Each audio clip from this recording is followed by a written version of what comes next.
Solène Niederkorn vous propose FinScale, un éclairage sur l'innovation dans le monde de la finance, de la banque et de l'assurance.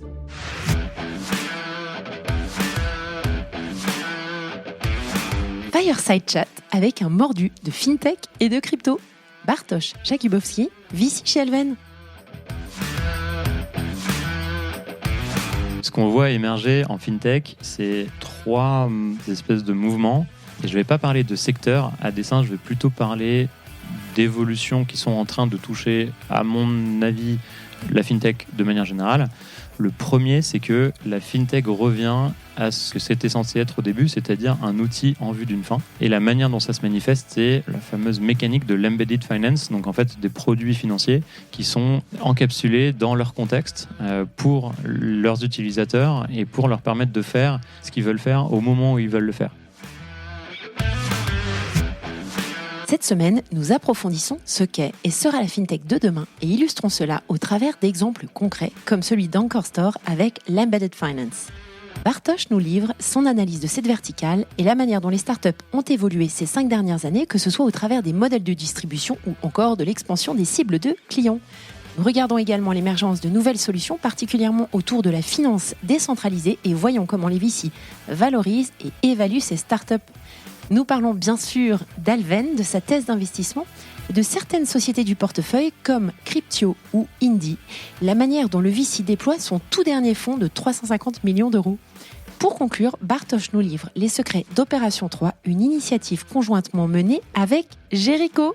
Bonne écoute à tous. Bonjour à tous, bonjour Bartosz. Bonjour Solène. Ça faisait longtemps que je voulais t'avoir sur FinScale, donc merci d'avoir accepté cette invitation. Avant qu'on échange, j'aurais aimé que tu te présentes à nos auditeurs et que tu nous expliques un petit peu ton parcours, notamment chez Xange et ta passion pour l'œnologie. Avec grand plaisir. Alors déjà, merci Solène de me recevoir. Je suis un auditeur fréquent de FinScale et donc très content de me retrouver de l'autre côté du micro. Donc je m'appelle Bartosz, j'ai 31 ans, je suis français d'origine polonaise. J'ai grandi et vécu à Paris. J'ai un background plutôt d'école de commerce d'abord que j'ai complété par une école d'ingénieur avec des études notamment sur la théorie des jeux et la microéconomie, qui étaient des sujets déjà qui me passionnaient et sur lesquels on pourra revenir parce que c'est très proche en fait des sujets crypto. Et puis effectivement, j'ai commencé donc ma carrière d'abord en banque d'affaires chez Goldman Sachs à Paris et à Londres, et ensuite en venture capital effectivement chez Xange en 2014, fin 2014. Et pour la petite histoire, le tout premier deal sur lequel je me suis retrouvé à travailler, c'était le seed round de Ledger, donc le hardware wallet. Et c'est comme ça que je suis tombé dans la marmite crypto relativement tôt. Et ensuite, passion, on en reparlera, mais qui m'accompagne depuis. Et parmi mes autres passions, il y a effectivement l'œnologie. Alors c'est assez drôle parce que je suis plutôt quelqu'un de très cartésien et rationnel. Donc je pense que ce que j'aime bien dans l'œnologie, c'est justement le côté sensoriel qui me change de ce que je connais. Et la deuxième chose que j'aime bien, c'est en fait le travail, le crafting en fait, par les vignerons et puis ensuite les œnologues, les sommeliers et tout le process de vinification qui s'adapte en fait à tout un tas de conditions météorologiques, climatiques, de terroirs, de cépages. Et ce côté crafting et attention à son travail pour le plaisir d'un utilisateur final et la satisfaction d'un utilisateur final, c'est quelque chose qui me parle beaucoup et que j'essaye aussi de retranscrire dans la manière dont je bosse. Et quel vignoble tu préfères ? Je suis très rive droite bordelaise, notamment Pomerol. Ouais. J'aime beaucoup le terroir argileux qui s'exprime là-dedans, donc c'est vraiment mon type de vin. Top. Alors, une des raisons qui fait que je t'ai invité, c'est bien entendu pour qu'on parle d'Alven, et j'ai toujours beaucoup de plaisir à échanger avec toi sur la FinTech. Je trouve que tu as un savoir hyper profond dans cette verticale. Donc la première des questions que j'ai envie de te poser aujourd'hui, qui est hyper vaste et je pense qu'on va y passer du temps, c'est avoir un peu ta vision de la FinTech et de la finance si on se projette dans les 10 prochaines années, vu tout ce que tu as vu et tous les business, toutes les tendances que tu as vu émerger ces 5 dernières années. Qu'est-ce que tu vois comme modèle émergent et à quel point tu penses, en tout cas moi j'en suis persuadée, que ça va révolutionner ou pas l'industrie ? Alors c'est une question intéressante, c'est toujours compliqué de se projeter à 10 ans et de prédire l'avenir. C'est quelque chose qu'on essaie d'éviter de faire, on pourrait y revenir, mais chez Alven, on fait d'abord attention à la qualité de l'équipe entrepreneuriale plutôt que d'essayer de nous-mêmes de projeter en fait, ce qui peut fonctionner à l'avenir. Néanmoins, on observe beaucoup ce qui se passe aujourd'hui, donc ça on peut en parler de ce qui se passe aujourd'hui. Alors parlons-en. Et donc ce qu'on voit émerger en FinTech, c'est trois espèces de mouvements.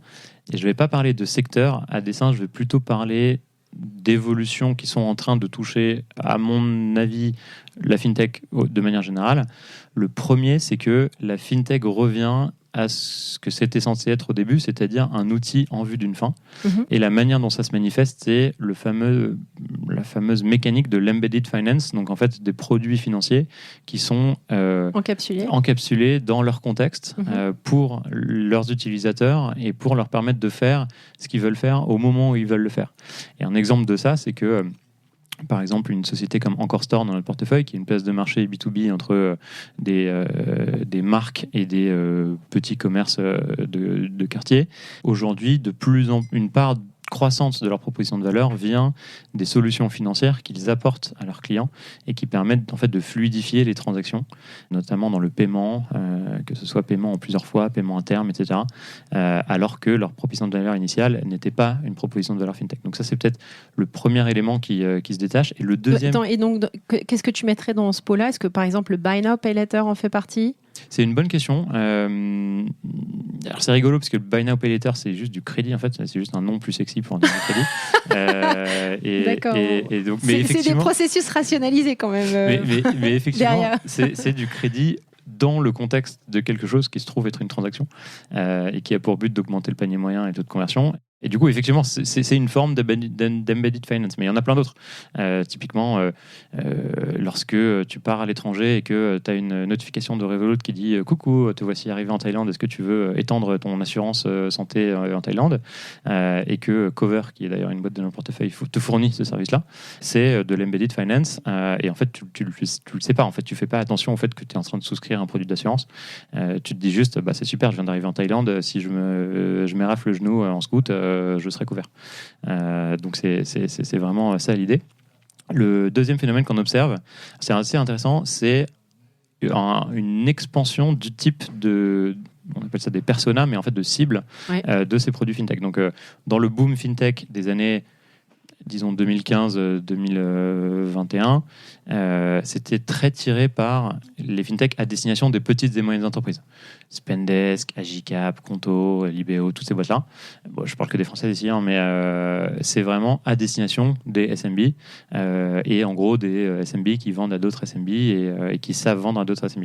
Et ce qu'on voit maintenant, c'est un phénomène assez intéressant. Donc en B2B, c'est des nouvelles équipes fintech qui se lancent sur des outils à destination des plus gros clients, ce qu'on appelle les enterprises, qui sont plus difficiles à servir du point de vue produit, parce qu'évidemment, ils ont des attentes qui sont beaucoup plus fortes, et notamment sur des fonctionnalités qui ne sont pas forcément le cœur du produit, mais la sécurité, le login en un seul clic, enfin, plein d'éléments comme ça, mais aussi sur d'autres personas, donc par exemple les indépendants, avec Indie par exemple pour la comptabilité, ou d'autres sociétés, donc ça c'est en B2B. Et puis en B2C, on voit aussi ce chemin-là. Donc Revolut ou Monzo ou Lydia a commencé en touchant le B2C d'une manière générale. Et là, ce qu'on observe, c'est... et ce B2C de manière générale, c'est souvent quand même la même persona, c'est-à-dire des gens plutôt jeunes, plutôt urbains, avec un pouvoir d'achat plutôt confortable. Et aujourd'hui, ce qu'on voit apparaître, c'est que certaines fintechs commencent à toucher d'autres gens un peu plus niches, qui étaient peut-être plus difficiles à acquérir avant, mais on voit des produits intéressants qui touchent par exemple les diasporas, ou qui touchent les gens qui ont beaucoup de crypto, ou les gens qui, j'en sais rien, sont des ados, ou plein en fait, de personnages beaucoup plus spécifiques, plus verticalisés. Donc ça, c'est un deuxième phénomène intéressant. Et enfin, le troisième phénomène intéressant qu'on voit émerger, c'est compliqué à voir, mais c'est que, en fait, très simplement, la plupart des startups fintech, elles innovent soit sur le produit, soit sur la distribution. Typiquement, Revolut, c'est super, c'est une néobanque. C'est dans une app, mais franchement, l'app Boursorama, elle est relativement similaire. Ouais. C'est juste qu'en distribution, ils font quelque chose qui est orthogonalement différent de Société Générale, et qu'ils ont un coût d'acquisition qui est plus faible, et donc c'est ça leur valeur. Et à l'inverse, il y a d'autres sociétés qui prennent un positionnement infrastructure qui essaye de en fait vraiment modifier les rails sur lesquels le système financier repose. Par exemple, le paiement de compte à compte. Ça, c'est une énorme tendance qu'on voit apparaître et il est probable que dans les années qui viennent, on fasse moins de cartes bleues et plus de paiement de compte à compte. Et quand on y pense, c'est pas franchement normal que Visa ou Mastercard prennent une taxe sur littéralement tout ce qui transite. Ouais. Et donc, effectivement, voilà, il y a les rails en fait, fondamentaux des flux financiers qui sont en train d'être revus aussi. Et donc, nous, c'est vraiment une grille de lecture qu'on garde en tête, c'est est-ce que la société innove sur la distribution, est-ce qu'elle innove sur le produit, et suivant les marchés, suivant les types de fondateurs, on ne cherche pas la même chose. Et alors, est-ce que vous, dans ce que tu as cité, c'était, je dirais, très en surface, si tu me permets, par rapport au système financier que moi, je vois en tant qu'ancienne bancaire, tous les sujets liés, par exemple, je pense à Mambu, Thought Machine, donc Core Banking System, tout ce qui concerne les infrastructures de gestion des fonds, on en parlait juste avant d'enregistrer, donc tous les service providers et tout ce qui est data. On voit l'émergence de certains acteurs. Est-ce que vous regardez également ça, ou est-ce que c'est plutôt des boîtes, je ne sais pas du tout méprisant ce que je veux dire, mais un peu plus père de famille et moins des boîtes qui vont scaler de façon rapide, donc dans des schémas de boîtes dans lesquels vous préférez investir? Alors c'est une excellente question et je reprends l'exemple de Mambu que tu as cité. C'est une super belle réussite et c'est une boîte qui continue de cartonner. Ça a pris quand même bien 10-15 ans. Donc effectivement, c'est des sociétés qui mettent plus de temps à mûrir et à arriver à un stade où ça devient intéressant pour nous en termes de profil de retour financier. Néanmoins, c'est complètement des sujets qu'on regarde. C'est vrai que chez Alven, on a un type de beauté légèrement différent où on préfère les boîtes qui sont dans le vif du sujet assez rapidement, donc qui n'ont pas forcément des cycles de R&D de 3-4 ans, ou en tout cas où ces 3-4 ans sont derrière nous déjà. Mais non, absolument, en termes de thématiques, c'est absolument des sujets qu'on regarde aussi, même si particulièrement en Europe, c'est quand même compliqué parce que à partir du moment où on est très deep dans l'infrastructure, mécaniquement, on se retrouve confronté à des questions d'internationalisation et de systèmes juridiques, d'habitudes et réglementaires qui sont différents d'un pays à l'autre. Dur à craquer. Exactement. Ça me fait une super transition. C'est tout ce qui concerne la crypto. Donc, tu as dit ton premier pas dans la crypto, c'était Ledger. C'est très compliqué quand on appréhende cette matière. Ça a été quoi ta première réaction quand tu as assisté au premier board de Ledger et comment tu appréhendes cette nouvelle, je dirais, cette nouvelle patte, cette nouvelle couche qui s'ajoute dans le secteur financier? Ouais, alors juste un petit point pour préciser. Donc, moi, j'étais pas au board de Ledger. C'était Cyril, mon collègue d'Xange, qui a fait l'investissement. Moi, c'est le premier sur lequel j'ai travaillé chez Xange. En fait, il y avait un peu deux phénomènes. Le premier, c'est que pour moi, il n'y avait pas de différence en fait, entre crypto et un autre sujet dans les startups. C'était de l'innovation technologique par du logiciel appliqué à des grands sujets qui ont un moyen et une probabilité de changer le monde tel qu'on le connaît. Et donc ça, je pense que ça a été une grande chance pour moi de pas en fait considérer le monde comme la crypto comme un monde à part, mais comme un sous-ensemble comme j'en sais rien, les places de marché, le SaaS, peu importe. Donc ça, c'est le premier élément. Le deuxième élément, c'est à l'époque, ça allait quand même beaucoup moins vite. À l'époque, c'était possible de suivre tout ce qui se passe sur la crypto de manière générale. Aujourd'hui, c'est même plus possible de suivre sur tout ce qui se passe sur la DeFi sur Solana, simplement. Donc c'est clair. En fait, ça va tellement vite que le rythme d'innovation est complètement dingue. Et donc, la chance que j'ai eue, entre guillemets, c'était d'arriver avant que ce soit aussi subjugant, quoi. Plutôt overwhelming. Et donc, en fait, j'ai eu la chance de m'y mettre assez tôt, de faire des transactions aussi assez tôt, parce que lire, c'est une chose, mais en fait, effectivement, faire une transaction, aller voir sur Etherscan comment elle est passée, à qui, comment, pourquoi, combien j'ai payé de frais de transaction, etc., c'est quand même pas la même chose. Et donc, moi, j'ai eu la chance de faire ça au moment où c'était un peu plus tranquille et où on pouvait avancer pas à pas. Néanmoins, ce que je recommande, c'est de faire. On apprend beaucoup mieux et de manière beaucoup plus profonde comme ça, plutôt qu'en lisant ou en se contentant d'acheter des cryptos et de dire ça y est, je suis dans la crypto. Donc ça, c'est le sujet. Et puis ensuite, effectivement, je pense que l'autre chance que j'ai eue, c'est que j'étais très jeune à l'époque et donc j'étais très plastique et adaptable et donc je me suis adapté rapidement et que ça me parlait parce que c'était des concepts d'économie qui m'étaient familiers en fait. La théorie des jeux, comment on fait pour la non-duplicité d'une transaction et du coup la cryptographie qui en résulte. Enfin, tout ça, c'est des concepts qui me parlaient. Ouais. Alors ça, c'était avant que la DeFi en fait émerge. Ouais. c'est une nouvelle catégorie de boîtes que vous suivez. Quelles sont les tendances pour toi en DeFi et quelles sont les boîtes qui commencent à sortir du lot?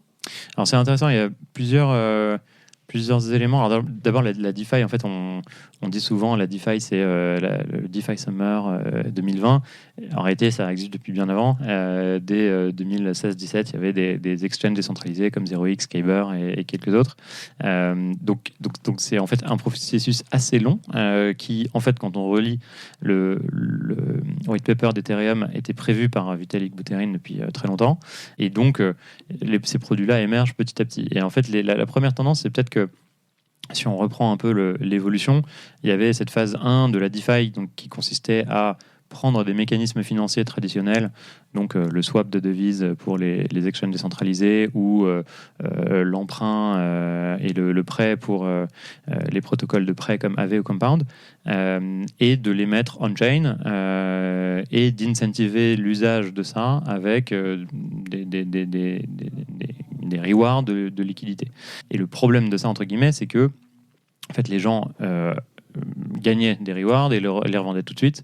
Et donc, en fait, le modèle intrinsèque pour ces boîtes-là n'était pas génial. Et donc, du coup, est apparu, peut-être en 2021, la fameuse vague de DeFi 2.0, qui était plus compliqué intellectuellement parlant, avec de l'incentive design beaucoup plus complexe et qui essaye de garder sa propre liquidité. On peut penser à Olympus, par exemple, qui était un protocole qui a gagné en importance et puis qui est retombé après parce qu'il était mal designé. Mais en tout cas, il y a eu cette vague-là. Et puis maintenant, ce qu'on voit, c'est une sorte de retour à la première vague, mais en modifiant ce qui ne fonctionne pas.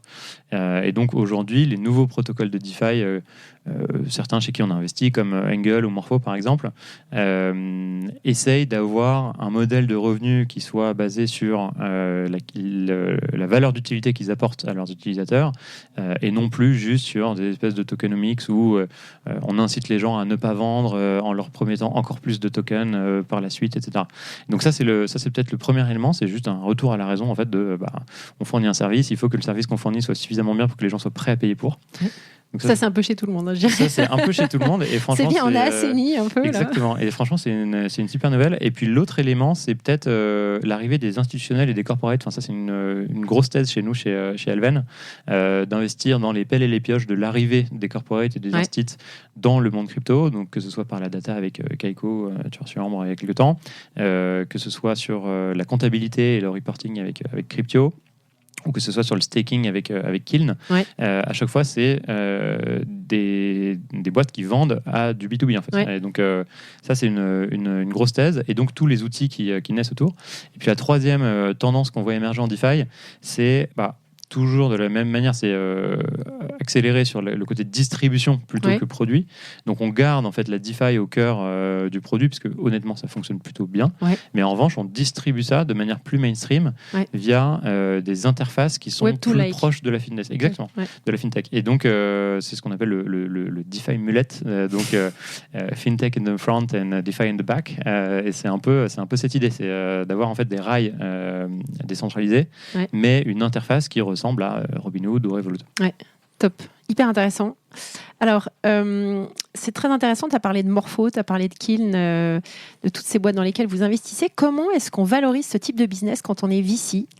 Et comment est-ce qu'on fait une due deal ? Alors, j'en avais parlé un petit peu avec Pablo quand on avait fait l'épisode Angle. Est-ce que tu pourrais nous donner, toi, ton insight sur ces deux points-là ? Un insight d'investisseur, oui, bien sûr. Alors, déjà, ce qu'il faut savoir, c'est que vu le volume qu'on a, on ne fait pas de due deal technique sur tous les projets qu'on regarde. Donc, nous, on approxime ça par la qualité de l'équipe fondatrice. Et en fait, ce qui est intéressant, c'est qu'il y a beaucoup de gens, et notamment beaucoup de VC assez expérimentés, Web2, enfin tech, qui perdent un peu leur repère quand on parle de crypto. Et qui ne savent pas parce que c'est un jargon différent, parce que c'est un écosystème différent, parce que les instruments sont différents, bref. Alors que je pense qu'en fait, il y a beaucoup plus de similitudes que de différences. Monter une boîte crypto, c'est avant tout monter une boîte. Et donc, du coup, notre grille de lecture, elle n'a pas tellement changé en fait. On commence d'abord toujours par s'assurer de la qualité de l'équipe fondatrice. À ce niveau, l'équipe que Pablo a réunie chez Angle est vraiment hallucinante. La qualité de leur proposition de valeur. Ouais. Quand Pablo m'a dit, voilà, aujourd'hui, tout le monde de la DeFi repose sur des stablecoins qui sont tous pegged sur le dollar, et c'est pas normal que les gens prennent un risque de change. Alors en l'occurrence, ils auraient bien fait de le faire vu l'évolution euro-dollar, mais prennent un risque de change euro, et donc c'est sûr qu'il y a une place à prendre, et donc c'est une question d'exécution et il faut le faire. Donc en fait, c'est des questions assez classiques, équipe. Même si les métriques sont quand même pas tout à fait les mêmes. Les métriques sont différentes, la manière de construire est différente, la manière de monétiser est différente, la manière, en fait, c'est beaucoup plus community first, donc on s'assure de la capacité de l'équipe à parler à sa communauté, à la comprendre, à construire avec elle. On s'assure de la capacité de l'équipe fondatrice à faire attention à des sujets qui sont beaucoup plus graves en Web3 qu'en Web2, notamment la cybersécurité, notamment la régulation. C'est quand même des énormes sujets. Et on s'assure aussi de leur capacité à prévoir en fait leur company building d'une manière constructive. Un projet qui scale, ce n'est pas juste 5 devs et un community manager. Même chez AV, il y a un CFO qui est en chemisette, qui est J'adore qui a l'image. 50 ans, et il y en a un, je lui ai parlé, et il est super sympa, et voilà, et c'est une boîte Mais comme... il est en chemisette. Exactement, et c'est une boîte comme une autre, une boîte qui scale, c'est ça en fait, qu'on le veuille ou non. Et donc, du coup, on s'assure que les entrepreneurs sont prêts à comprendre ça, et que le côté complètement DGen, tout se passe sur Discord, c'est très bien pour commencer, et c'est très bien de garder cet esprit-là, mais on veut des fondateurs qui soient prêts à scaler. Et donc, en fait, notre due deal, elle porte essentiellement sur ça, beaucoup plus que sur la partie auditer la 5e ligne du code du smart contract. Ok, super. Alors, si on parle de Alven maintenant, est-ce que tu pourrais nous présenter la thèse d'investissement? Et j'aimerais, alors juste sur l'histoire des fondateurs, que tu reviennes sur ce pattern de l'équipe que tu retrouves et la façon dont vous... Parce que je trouve hyper intéressante, on avait parlé à Alexis Ménard sur son podcast. Okay. Comment vous évaluez justement cette équipe si fondamentale dans la valorisation de la boîte? C'est une réponse pas très satisfaisante pour les auditeurs, mais en vrai, c'est surtout l'expérience, quoi. Enfin, c'est bête, mais c'est quelque chose qui... en fait, on a vu des exemples et des caractéristiques qui, poussées à l'extrême, tendent statistiquement à faire prendre tel ou tel chemin à une entreprise à tel ou tel moment. Et donc, ce dont on essaye de s'assurer, c'est quelques éléments fondamentaux, notamment le premier que... Il y en a 5, c'est ça? Ouais, alors ça dépend un peu comment on les regroupe, mais le premier, c'est effectivement l'ambition. On veut des gens qui sont dévorés par cette ambition entrepreneuriale de construire quelque chose, qui sont pas là juste parce que c'est opportuniste de monter une boîte crypto. Alors ça l'est moins en ce moment, mais il y a quelques mois. Donc ça, c'est le premier élément, des gens qui soient passionnés par le problème qu'ils sont en train de résoudre. Ça, c'est le premier élément. Le deuxième, c'est la lucidité. En fait, il faut être optimiste mais lucide. Donc il faut être optimiste parce qu'on se prend des portes à longueur de journée, et il faut se relever et continuer, mais il faut quand même reconnaître que c'est une porte, et donc la lucidité, c'est un généralement point. On a des marques. Et généralement on a des marques, mais parfois on s'en rend pas compte. Donc ça c'est un autre point important. Et puis enfin, cette espèce de capacité d'exécution qui fait que c'est bien beau d'avoir une idée et d'avoir une idée très précise et d'avoir une ambition de réaliser cette idée, mais il faut aussi mettre ça en application. Et donc nous, ce à quoi on est extrêmement attentifs, c'est entre deux interactions qu'on a avec un groupe d'entrepreneurs, il se soit passé des choses, et qu'effectivement ils ont fait ce qu'ils ont dit, ils ont dit ce qu'ils ont fait, et ça avance. Donc ça, c'est vraiment un point très important. C'est peut-être les trois les plus importants. D'accord, parfait. Donc excuse-moi, en fait je suis passée du coq à l'âne. Est-ce que tu pourrais revenir donc sur la thèse Invest, le nombre de fonds que vous avez levé, et puis nous faire une rétrospective un petit peu sur des boîtes typiques dans lesquelles vous avez investi? Ouais. Donc Alven, c'est une vieille dame. Ça a commencé en 1999, donc c'est pas exactement un nouveau fonds. On a commencé à l'époque avec un tout petit fonds de 8 millions d'euros, donc la taille d'une série A aujourd'hui. Alors, j'étais pas là à l'époque. Et aujourd'hui, on investit dans le fonds numéro 6 qui fait 350 millions d'euros, qu'on a annoncé il y a quelques semaines. Donc, c'est une histoire entrepreneuriale avant tout. Ça, c'est peut-être important à souligner. Notre thèse d'investissement, elle n'a pas tellement changé. Donc, ce qu'on finance, c'est des entrepreneurs européens, où qu'ils soient. Alors, surtout français ou qu'ils soient, en fait, mais européens en Europe, en early stage, seed, série A, à peu près moitié-moitié sur ces 2 stades de financement, des tickets d'investissement de 1 à 10 millions d'euros pour commencer et ensuite des réserves pour réinvestir jusqu'à 25-30 millions d'euros en tout par ligne. Donc on est vraiment des investisseurs de long terme, on reste 7-8 ans en moyenne investis. Et on fait ça dans le digital au sens large, surtout dans des modèles où la valeur vient du logiciel par opposition soit au hardware, soit au service. Donc notamment toutes les livraisons en 10 minutes, etc. C'est un peu moins notre scope d'investissement. D'accord. Donc c'est essentiellement ça qu'on fait. Et ce qu'on cherche, c'est des entrepreneurs qui ont l'ambition de créer ou de définir une catégorie de grande taille, à minima à l'échelle européenne, voire mondiale. Et donc des bons exemples de ça, ce serait par exemple Encore Store, qui belle success story, belle success story très rapide et qui pour le coup est exactement typique de ce qu'on sait faire. C'est-à-dire que l'équipe d'Encore Store, les 4 fondateurs, on les a rencontrés, donc c'était en novembre 2019. Alors on les connaissait déjà avant, mais entre le premier rendez-vous vraiment pour parler d'Encore Store et la term sheet, donc la proposition d'investissement, il s'est passé littéralement, je crois, 36 heures. C'est efficace. Donc c'est efficace. Et on a fait le seed, puis on a investi dans le seed, puis dans la série A, puis dans la série B. C'était des repeat founders. Des repeat founders qu'on connaissait, que Rodolphe chez nous avait déjà financé sur leur précédente histoire, et qui s'attaquait à un gigantesque marché qui est juste le marché du gros, enfin des grossistes en Europe. Donc c'est difficile d'imaginer un marché plus profond. Et donc la digitalisation de ce marché. Et donc c'est vraiment un exemple typique de ce qu'on fait. Vous êtes présent à Londres et à Paris, hein ? On est présent à Londres et à Paris, ouais. Historiquement plutôt à Paris. On a ouvert un bureau à Londres milieu d'année dernière.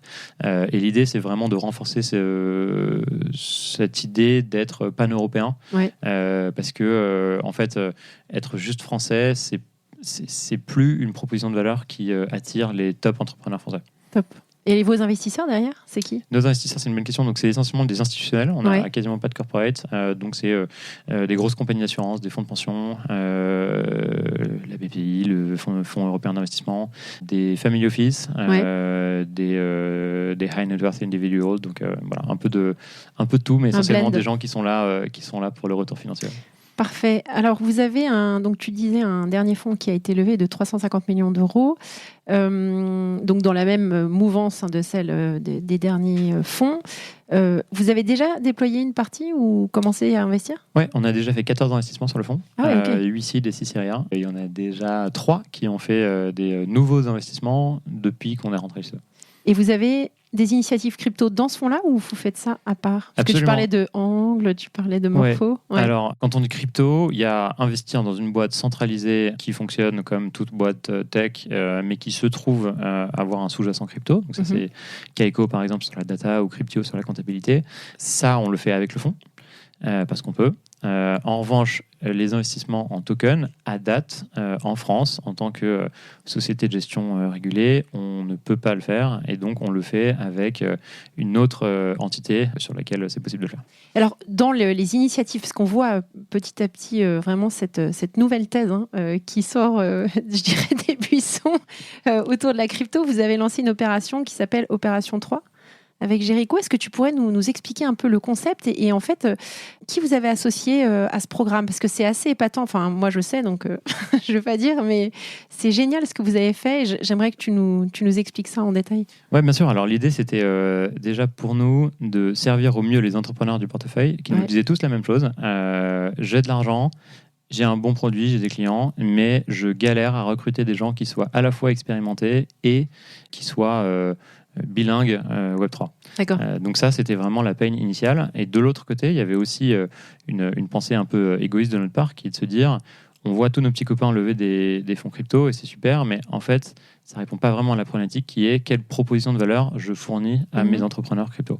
Et donc, l'idée, c'était de les aider sur... donc, Cryptio, par exemple, dans les entrepreneurs crypto, c'est ceux que tu... Cryptio, les entrepreneurs crypto, c'est Kiln, Cryptio, etc. Kiln, Cryptio, Kaiko, Angle, etc. Morpho, Sismo, Immortal Game, voilà. Et donc, tous ces gens-là me disaient, c'est difficile de recruter des gens qui soient à la fois expérimentés en tech et bilingue Web3.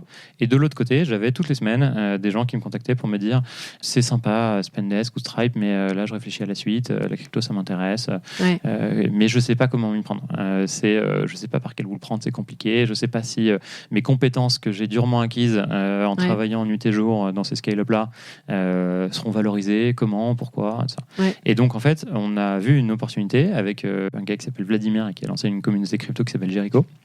Une opportunité là-dessus, et donc on s'est dit on va aller sélectionner d'un côté 14 partenaires qui sont des entreprises crypto, ça va de Sorare à Sandbox en passant par Kaiko ou Zerion aux US, et de l'autre côté on va aller sélectionner des candidats qui sont tous des gens qui ont bossé quelques années dans des très belles boîtes tech avec différents profils techniques, marketing, produits, commerciaux, juridiques, etc. Et on va d'abord les former sur un programme de 6 semaines avec du contenu qu'on a préparé soirée et week-end avec Vladimir et des sessions de cours pour voir à quoi ça ressemble dans la vraie vie données par donc, ces partenaires-là et une communauté Discord dans laquelle ces gens-là s'entraident entre eux et s'entraident et sont aidés par les mentors. Et donc sur ce programme de 6 semaines, on a sélectionné 35 candidats parmi un peu plus d'une centaine de candidatures pour le premier batch qu'on a formé sur 6 semaines, et à la fin on est en train là littéralement dans les jours qui viennent de les matcher avec ces 14 entreprises pour en fait leur fournir sur un plateau des employés motivés et formés. Donc c'était ça l'idée d'Opération 3. Et génial. Ça c'est du recrutement. Ça c'est vraiment du recrutement parce c'est vraiment du recrutement proactif. Ça nous prend du temps, ça nous prend de l'énergie. C'était un premier batch pour expérimenter. On va en refaire un en septembre, mais on a l'espoir que on réussisse à créer des vocations et à faire trouver un job à ces gens-là. Top. Alors, on n'a plus beaucoup de temps, mais j'avais en fait envie que tu fasses un focus sur une des boîtes du portefeuille qui s'appelle Cryptio. Parce que j'avais déjà abordé, je ne sais pas si tu avais vu ce sujet-là, la fiscalité, mais c'était plutôt pour les individus, les retail, les personnes comme toi et moi. Mais je trouve intéressant parce que Cryptio, c'est vraiment pour le côté corporate.